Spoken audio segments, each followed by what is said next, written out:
Oak Ridge Tower stood like a forgotten piece of architecture wedged between two newer apartment complexes, a tall, gray building that carried the quiet weight of decades. Its bricks were faded, its windows slightly clouded, and its lobby smelled faintly of old carpet and coffee grounds.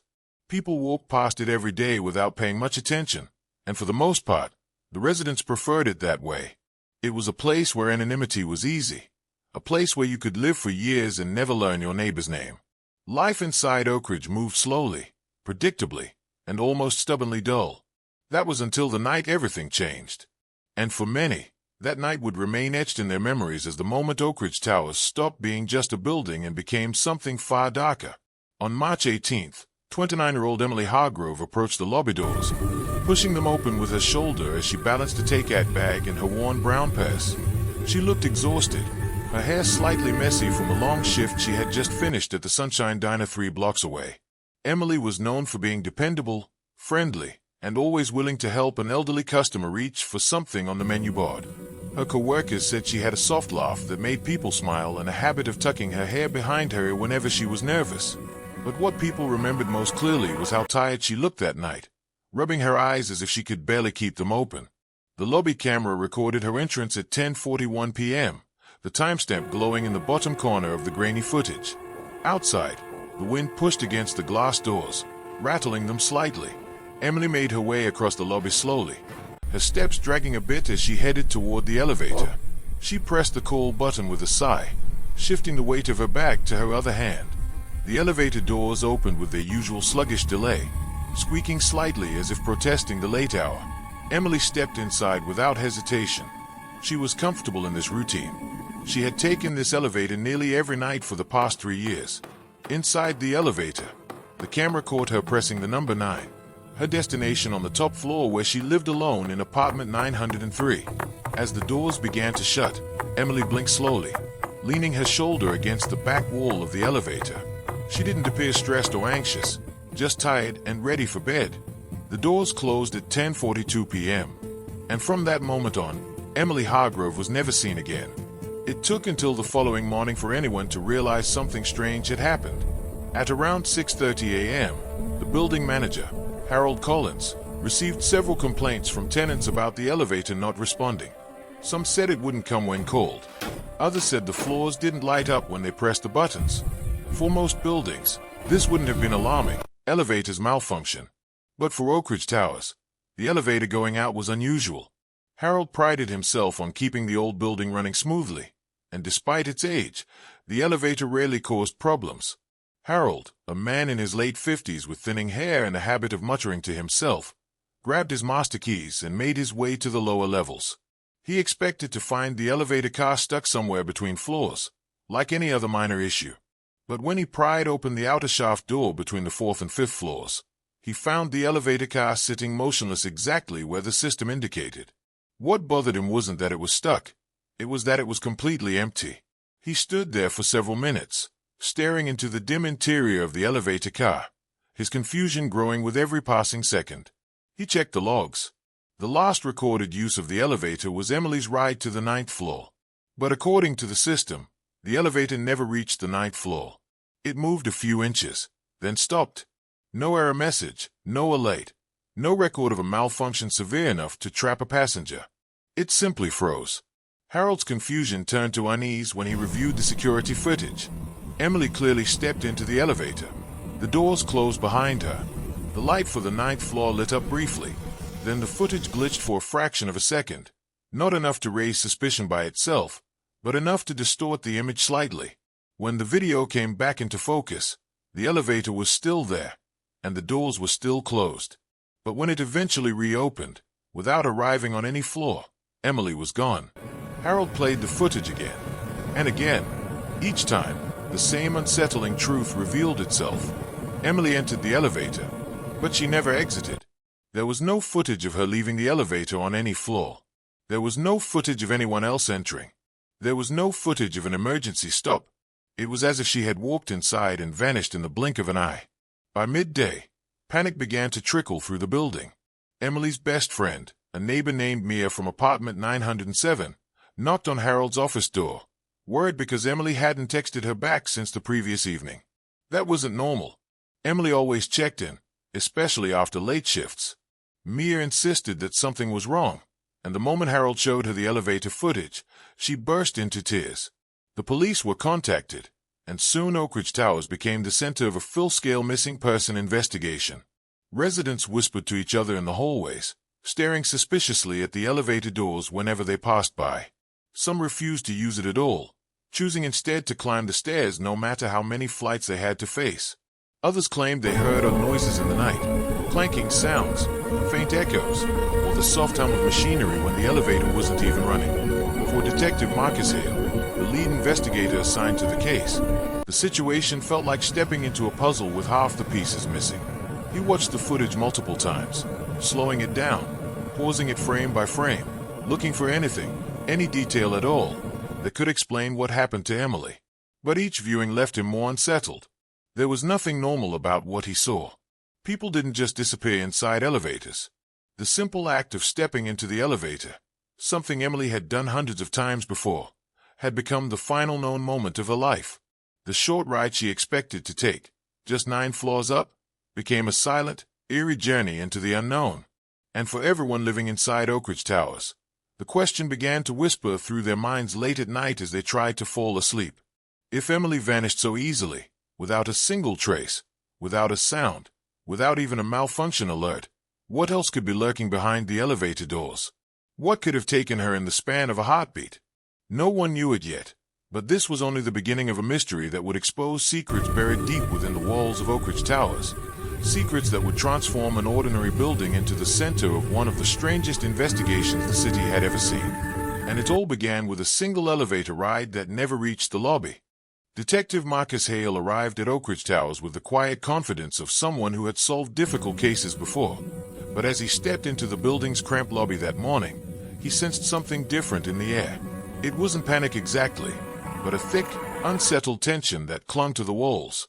Residents gathered in small clusters, whispering with wide eyes, their voices low as if afraid to speak too loudly.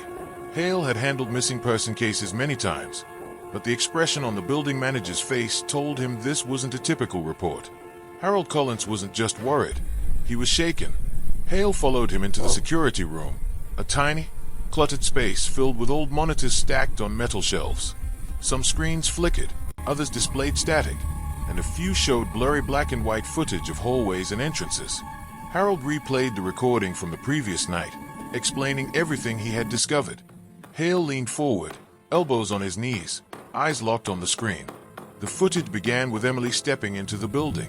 Hale mentally noted her tired posture, the way she rubbed her eyes, the slump of her shoulders. Nothing unusual. She walked toward the elevator, pressed the button, and stepped inside. The doors closed. Hale waited, watching, expecting at least some sign of a malfunction. A flicker of lights, a sudden drop, anything that would hint at a mechanical problem. But nothing happened. The elevator simply stayed still. The doors shut, the timer in the corner continuing as if the video hadn't paused at all. Then came the glitch. A half-second distortion blurred the image. It wasn't dramatic, no violent shake or blackout, but it was enough. When the image sharpened again, the door slid open and the elevator was empty. Emily was gone. Hale felt a cold sensation in his chest as he rewound the footage and watched the sequence again. Then again. Each time, the same impossible transition occurred. She entered. Time passed. Doors opened. No Emily. There were no camera angles inside the elevator car itself. The building was old, and upgrades had never been made. Hale wished he had that footage more than anything else. He could only guess what happened during those 11 seconds of stillness. He leaned back and let out a slow breath. His first logical explanation was a simple one. The camera glitched at the exact moment she exited, causing her departure to be skipped. But that theory fell apart quickly. The elevator never arrived on any other floor. It stayed right where it started, wedged between the 4th and 5th floors, stuck silently in the night. There was no record of it opening its doors anywhere else. Hale asked Harold to show him the elevator shaft. Together they pried open the metal doors on the 4th floor. The shaft was dark, cold, and filled with the faint smell of oil and dust. The elevator car sat several feet above them, motionless. Hale shined his flashlight upwards and around, searching for any sign of damage or forced entry. The cables looked intact. No broken panels. No loose screws. Nothing that suggested a sudden collapse or an accident. He even checked for hidden openings or maintenance panels that someone could use to access the elevator from behind. But everything was sealed tight. It didn't make sense. If Emily somehow climbed out, where did she go? And how did she move without making a sound? Even trying to step out of a disabled elevator would cause noise. Metal shifting, feet scraping, wires brushing. But Harold, who lived on the first floor beneath the shaft, swore he hadn't heard anything. Hale returned to the security room, asking for access to every camera in the building. He watched each hallway, each staircase, each entrance and exit. But not once did Emily appear. No shadows matching her shape. No movement that resembled her silhouette. It was as if she had simply dissolved into thin air. Around midday, residents were asked to come forward with anything unusual they might have seen or heard. Most people shook their heads, insisting they slept through the night. Others admitted they didn't know their neighbors well enough to notice anything out of the ordinary. But two accounts stood out. The first came from Mrs. Ramirez, an older woman who lived on the 6th floor. She approached Hale hesitantly, clutching her cardigan tightly around her shoulders. She said she had been drifting in and out of sleep around midnight, when she thought she heard a distant scream echoing through the walls. She wasn't certain it was real because she had been half asleep. Still, the sound unsettled her enough that she sat up in bed for nearly an hour afterward, listening. But the sound never came again. The second account came from Evan, a college student renting the tiny studio on the 7th floor. He told Hale that he had been up late working on a physics assignment when he heard a series of metallic bangs, like someone hitting pipes or the inside of a vent. At first, he assumed it was the old plumbing acting up again, but then he realized the sounds were rhythmic, almost like someone pounding from inside the walls. Two strange noises. Two different floors. Same approximate time. Hale took both accounts seriously. Combined with the elevator glitch, they painted a troubling picture. If Emily was trapped inside the elevator shaft somehow, those noises could have been her attempts to call for help. But the timing didn't match with her entering the elevator around 10:42 p.m. The noises were reported closer to midnight. That meant something happened to her inside that elevator over the course of nearly 80 minutes. Something no one noticed until too late. Hale ordered a detailed inspection of the elevator shaft using ropes and harnesses. Two officers descended slowly, shining powerful flashlights along the walls. They examined every inch of metal and concrete, and then they found something that made both men shout up to Hale. Scratches. Deep, frantic scratches etched into the inner wall of the shaft between the 2nd and 3rd floors. The marks looked desperate, long lines carved into the metal surface. At first glance, they appeared fresh, but when the officers examined them closely, they realized something chilling. The marks had rusted. They were old. Very old. Someone else had been trapped there long before Emily. Hale felt an uncomfortable tightness in his chest. This was no longer just a missing person case. It was the resurfacing of something buried, something forgotten, some story the building carried in its bones. He sensed that whatever had happened to Emily was not an isolated incident, but part of something much larger. He walked through the hallways of Oak Ridge Towers with new eyes. The peeling paint, the dim lights, the humming pipes, all seemed to whisper secrets he couldn't yet grasp. He wondered how many strange events the residents had dismissed over the years. How many unexplained noises. How many small incidents people chalked up to the quirks of an old building. As night approached, Hale stood alone in the quiet lobby, staring at the closed elevator doors. They reflected his face faintly, the metal cool and untouched. He imagined Emily standing where he stood now, just a tired young woman wanting to go home after a long shift. She had stepped into the elevator thinking she would be upstairs in moments, but instead, she had entered a mystery that seemed to run deeper than anyone realized. Hale didn't know it yet, but the clues were beginning to form a pattern. A building with a forgotten history, a worker who vanished decades ago, scratches inside the elevator shaft, a glitch on camera footage, and a young woman who rode the elevator at the wrong moment on the wrong night. The investigation had only just begun, and already, Hale could feel the darkness pressing in, waiting to reveal the truth, one unsettling piece at a time. Detective Marcus Hale returned to Oak Ridge Towers the next morning with a restless energy twisting in his chest. He had spent most of the night reviewing the footage again and again, searching for anything he might have missed. But no matter how many times he watched it, he kept landing on the same impossible truth. Emily entered the elevator, and in less than a minute, she was simply gone. There was no clever editing, no tampering with the footage, no logical route for her to leave unnoticed. It was as if she had been swallowed by the building itself. That idea lingered in his mind long after he tried to dismiss it. Hale wasn't a man who entertained supernatural explanations. He believed in evidence, patterns, motives, and facts. But Oak Ridge Towers was beginning to challenge everything he thought he understood. The building's oldest residents had lived there long enough to remember when the elevator had been installed. One of those residents, an elderly man named Thomas Kendrick, lived on the second floor in a cramped apartment filled with old books and yellowed newspapers.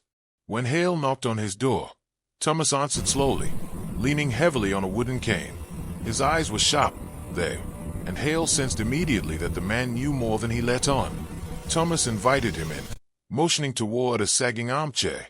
He didn't speak right away. Instead, he studied the detective with an expression that made Hale feel as though he was being measured, weighed, judged.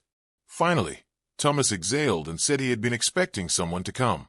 It started decades ago, Thomas explained, long before Emily moved in, long before Harold became the manager. Oak Ridge Towers was built in 1963, but the elevator wasn't added until nearly 10 years later. The installation had been rushed and riddled with mistakes. Construction crews worked overnight to avoid disturbing the tenants, and one particular worker, a man named Leonard Briggs, had been in charge of the elevator shaft reinforcement. Thomas's voice lowered as he continued. Leonard never finished the job. On the third night of construction, he disappeared. One moment he was welding support beams inside the shaft, and the next he was gone. His torch was found steaming on the floor. His tools were scattered as if he had dropped them mid-task. But Leonard himself was never recovered. No body, no blood, no trace. The company reported it as an accident, claiming he had likely fallen into a lower section of the shaft. But when the police searched it, nothing was found. The residents whispered about the disappearance for years, but eventually, the story faded, buried under layers of time.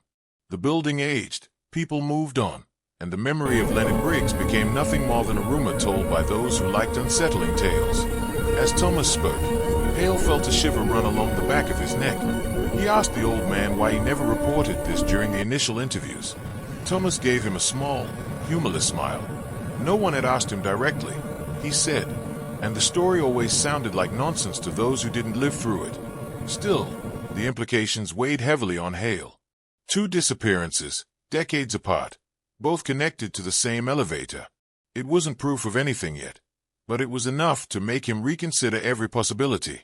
Maybe Emily's case wasn't an isolated event. Maybe something had been wrong with the elevator for far longer than anyone realized.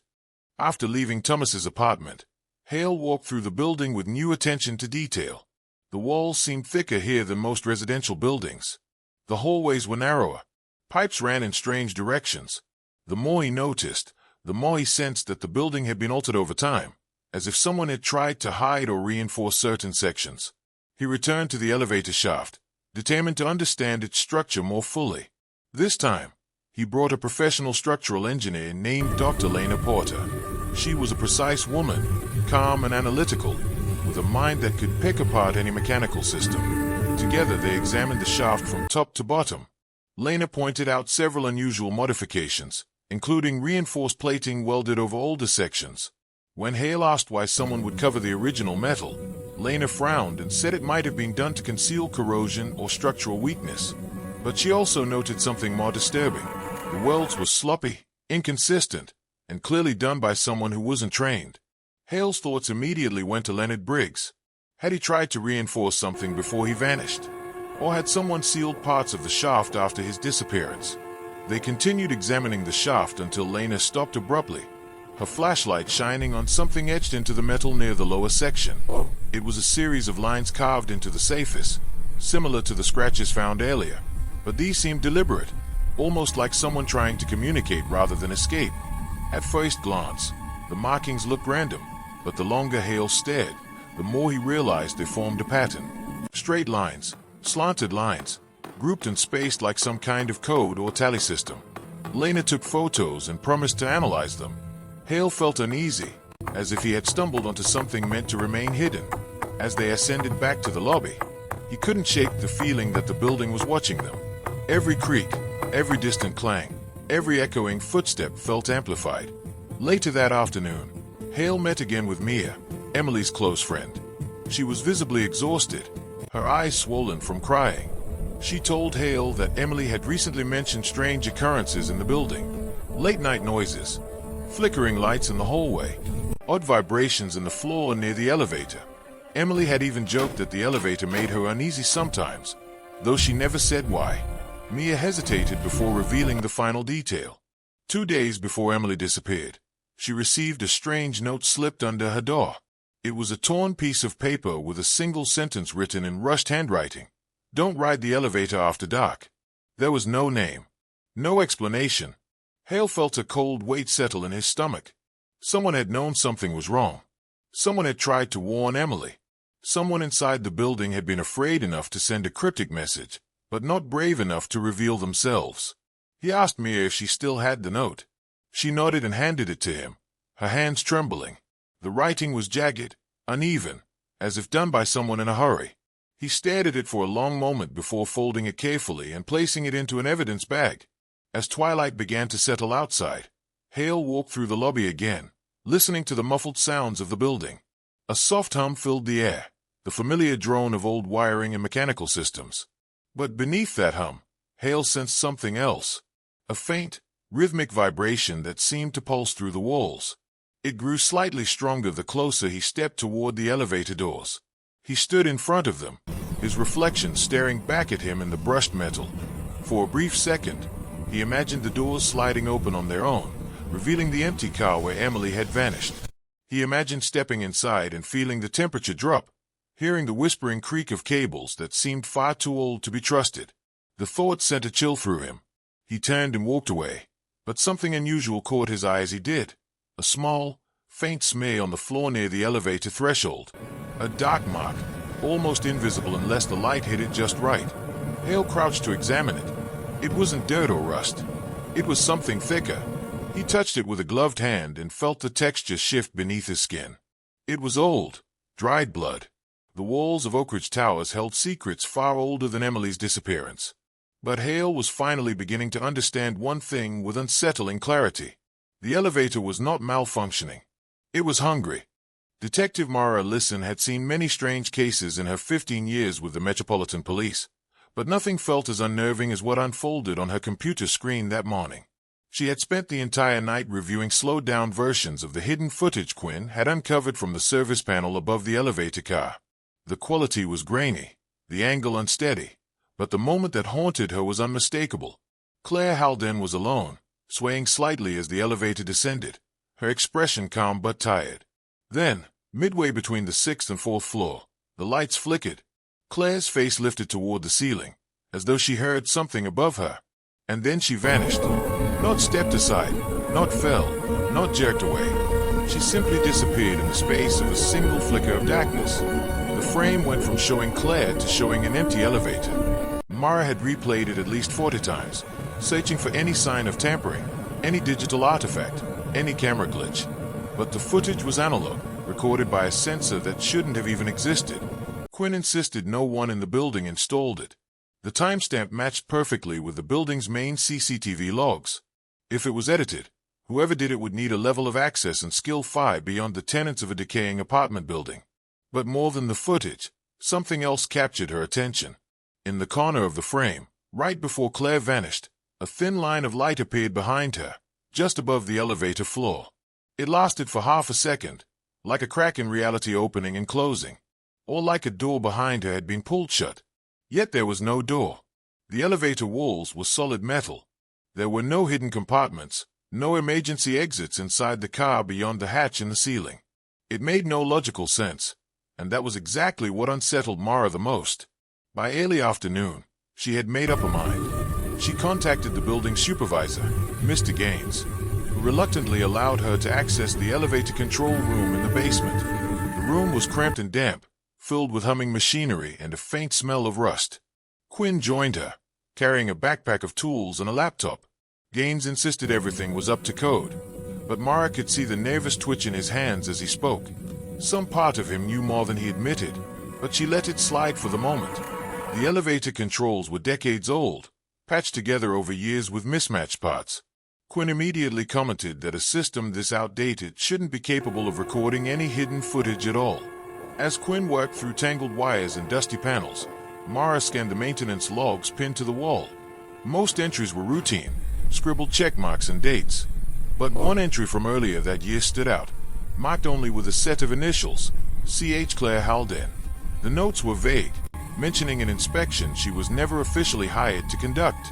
Gaines claimed he knew nothing about it, saying maybe someone else signed her initials by coincidence. But Mara remembered Claire had worked briefly as a freelance technician for a security company before quitting months prior. Was she investigating the elevator before she disappeared? And if so, why? Quinn finally located the power relay responsible for the elevator's stalling issues. But instead of the expected circuitry, they discovered an unfamiliar component tucked behind a metal plate. It was small, no larger than a deck of cards, and pulsed with a faint red light. "This isn't supposed to be here," Quinn said quietly. "It's not part of the original system, and it's definitely not commercial equipment." When she asked what he meant, he explained that the component looked like a prototype, something experimental, perhaps unfinished. The kind of thing a company would test secretly, far from public attention. Gaines insisted he had never seen it before. His voice cracked as he said the building hadn't been updated since he started 15 years ago. Mara believed him, or at least believed his fear was real. She asked Quinn to disconnect the component, but the moment he touched it, the elevator roared to life upstairs. The machinery groaned, cables shook violently, and sparks burst from the main control panel. Quinn jumped back as smoke filled the room. Gaines panicked and ran for the circuit breakers, pulling them all down. The entire building fell silent. The elevator stopped. Everything stopped. Once the smoke cleared and their eyes adjusted, Mara noticed something chilling. The elevator shaft access panel had blown open from the inside. A gust of cold air escaped, far colder than the basement's heavy, stale atmosphere. Quinn shined a flashlight down the shaft and froze. The bottom of the shaft wasn't where it should have been. Instead of ending 12 feet below, the darkness stretched far deeper, as if the floor had collapsed or been removed entirely. The flashlight beam swallowed nothing but endless black. Gaines insisted that the shaft had always been shallow, pointing shakily to blueprints on the wall. The diagrams confirmed it, but reality disagreed. Something had changed. Something had expanded below them without any human work, any construction noise, any sign of excavation. It was impossible. Mara lowered herself to the edge of the shaft, gripping the cold metal rails. A strange hum drifted upward, soft and rhythmic, like breathing. She leaned closer, feeling the cold intensify against her skin. The air from below was moving, circulating, as if pulled by some invisible current. Quinn recorded everything on his phone, whispering nervously that the footage reminded him of certain abandoned infrastructure experiments he had only read about. A hidden passage, a long-forgotten bunker, or an illegal research extension. Those were the only logical explanations. But none matched the unnatural cold or the endless depth they saw now. Mara dropped a steel washer into the shaft and listened. It should have hit bottom within seconds. Instead, it kept falling until the faint ping of impact finally reached them nearly 10 seconds later. The shaft was far deeper than any building this size should legally or physically contain. Her radio crackled unexpectedly. A voice emerged, weak, fragmented, but unmistakable. "Help, down here." Mara felt her blood turn to ice. It was Claire Haldane's voice, or something that knew how to sound exactly like her. For a long moment, no one moved. Quinn's face had gone pale. Gaines backed away, muttering prayers under his breath. Mara tuned the radio again, hoping she imagined it, but the voice returned, clearer this time. "Detective, listen, please, don't leave." The building's power outage shouldn't have allowed any signal transmission. The elevator's communication line was dead, and Claire Haldane's phone had been disconnected months ago. Yet the voice echoed through the radio as though carried upward by the same cold draft that now chilled the entire basement. Mara didn't believe in the supernatural, but she couldn't explain what she was hearing. She needed answers, and the only way to get them was to go deeper. She ordered Gaines to lock down the building. No one was allowed to use the stairs, the elevator, or even remain in the hallways. Something beneath them was changing, growing, and if Claire truly was alive somewhere below, they were running out of time. As the detective secured her harness and prepared to descend, She felt the weight of the unknown pressing against her chest. She didn't know if she was chasing a victim or stepping into a trap. She only knew one thing. Claire Haldane had gone somewhere the elevator was never meant to take her. And now, Mara was about to follow. Detective Mara Ellison could feel the weight of her own heartbeat as she prepared to lower herself into the impossible darkness stretching below the elevator shaft. She secured her harness twice, then a third time, checking each metal clasp with the precision of someone who understood that a single mistake down there could mean disappearing forever, just like Claire Haldane. Above her, Quinn monitored the rope with shaking hands. He kept trying to insist she take more light sources, but Mara knew no amount of flashlights could soften the suffocating blackness waiting beneath her. She switched on the strongest one, clipped to her vest, and took a long breath before stepping over the edge. The cold hit her immediately, not like normal underground air but something sharper, older, as if she had stepped into another season entirely. Her breath fogged in front of her face as she slowly lowered herself deeper. The mechanical whir of her descent echoed upward, bouncing against the metal walls before fading into the endless hollow below. Within 30 feet, the familiar elevator shaft walls stopped. They did not crumble or break apart as though damaged. They simply ended, like an unfinished drawing. The neat metal siding turned abruptly into rough concrete, and then into an uneven surface that looked more like carved stone than anything man-made. Mara aimed her flashlight downward. The light stretched far but never reached the bottom. Her rope swayed gently, touching nothing but cold air. Above her, Quinn's voice echoed faintly, sounding more distant than it should. He asked if she was okay, but the radio crackled as though it struggled to maintain the connection. Mara answered anyway, though she wasn't sure if her voice reached him. She continued her descent, counting her breaths to remain calm, but the deeper she went, the more the air seemed to thicken. Not quite fog, not quite dust, but something that made every inhale feel heavier. She paused when she felt her boot brush against a solid surface. She pointed her flashlight downward and realized she had reached what looked like a floor, though not a smooth one. The material beneath her was uneven, cracked, and looked almost organic, as if stone had been melted and reshaped by something ancient. She unhooked herself carefully and stepped onto the strange surface. The echoes of her footsteps did not sound right. Instead of sharp clicks, the noise thudded dully, swallowed immediately by the vast space around her. She rotated slowly, taking in the cavern-like hollow she now stood inside. This was no part of the building. This was no basement extension, no abandoned sublevel. It stretched far wider than the elevator shaft itself, forming an entire underground chamber that had absolutely no business existing beneath a residential apartment complex. As Mara walked forward, she noticed faint markings etched into the stone-like walls.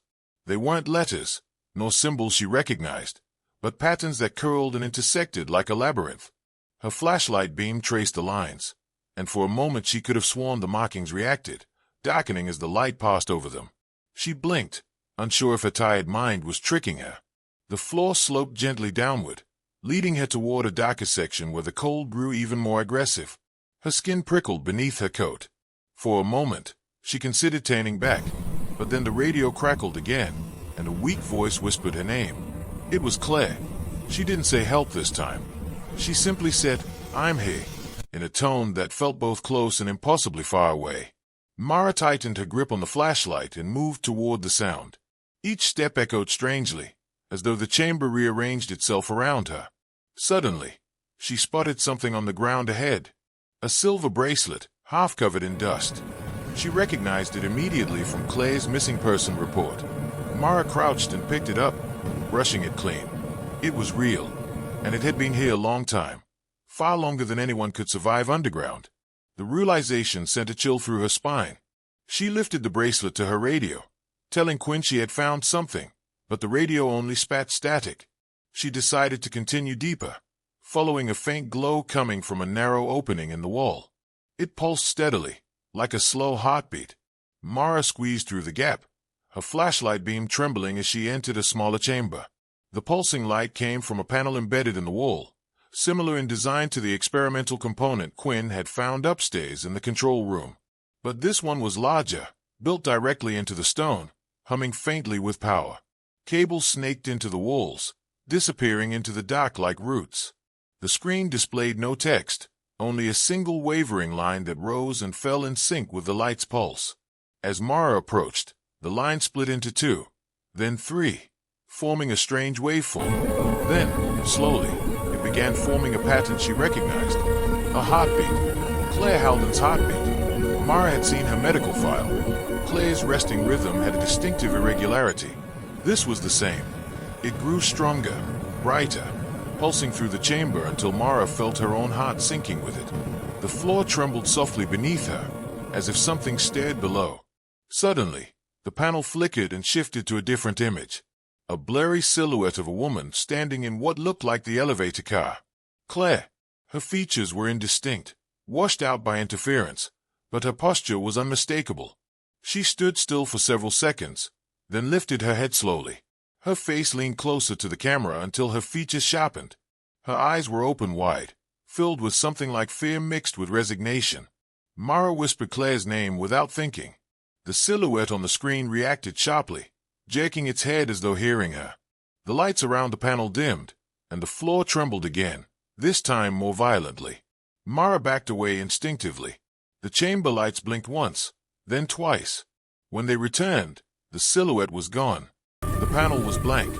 The air around her grew even colder.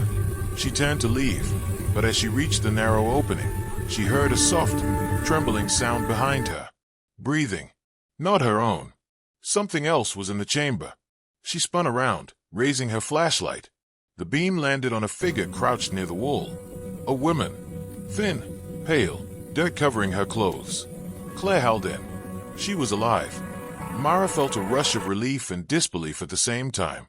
Claire lifted her head slowly, her movements unnaturally stiff, as though she hadn't used her limbs in months. Her eyes were wide and glossy, reflecting the flashlight painfully. Mara stepped closer, telling Claire she was here to help, that she was safe now. But Claire didn't respond, didn't blink. She simply stared. When Mara reached her and touched her shoulder, Claire finally reacted, but not with gratitude or recognition.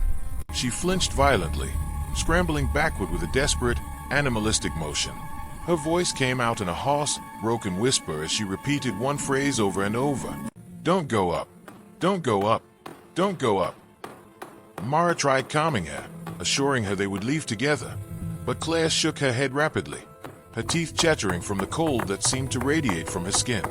She kept repeating the phrase as though it was the only thought left in her mind. Mara realized Claire wasn't warning her about the chamber. She was warning her about the elevator that had taken her, the elevator that had not reached the lobby, the elevator that led down here, not up. Before Mara could ask anything else, the ground shook with a deep rumble. Dust fell from the ceiling. Something mechanical echoed through the shaft above them. The elevator was moving, descending on its own. Mara grabbed Claire's arm and pulled her toward the narrow exit, half dragging her through the gap. The rumbling grew louder. Metal scraped against stone as though the elevator car was grinding against the unnatural chamber walls. Mara radioed Quinn desperately, telling him to stop the elevator, but there was no reply. By the time they reached the open chamber, the roar from above was nearly deafening. Mara aimed her flashlight upward and saw the elevator car descending far too fast, its lights flickering like a dying creature. The sight filled her with a cold, instinctive terror. She had seconds. Claire collapsed behind her, trembling uncontrollably. Mara clipped her harness onto Claire, securing her with frantic hands. She screamed into the radio one last time, hoping Quinn was listening. Then she activated the emergency retract on her rope. The line snapped upward, hauling both women toward the shaft with brutal force. The moment they cleared the chamber floor, the elevator car crashed down behind them, smashing into the stone surface with a thunderous impact. The shockwave nearly tore Mara's grip from the rope. She held on, gritting her teeth as she and Claire were pulled upward through the shaft, the cold air whipping past them. The ascent felt endless, but eventually dim basement light came into view. Quinn's terrified face appeared at the edge, pulling the rope with every ounce of strength he had left. When Mara finally rolled onto the basement floor, gasping for breath, she looked back into the shaft. The darkness below was shrinking, closing. The impossible chamber was disappearing, collapsing in on itself as though it had never existed. Quinn shut the access panel, bolting it closed. Gaines stood behind him, his face pale as chalk, whispering that the building was cursed. Claire lay on the floor, her breathing shallow but steady. Mara held her hand, promising she was safe. But Claire shook her head weakly and whispered one last sentence before slipping into unconsciousness. "It follows the ones who go down." Mara felt a cold shiver crawl up her spine. She looked toward the sealed shaft and realized the case wasn't over. Something had awakened beneath the building. Something that had taken Claire. Something that now knew Mara's name. And somewhere deep below, where no human was meant to stand, the echoes of an elevator bell rang softly. Once. Twice. As if waiting for its next passenger.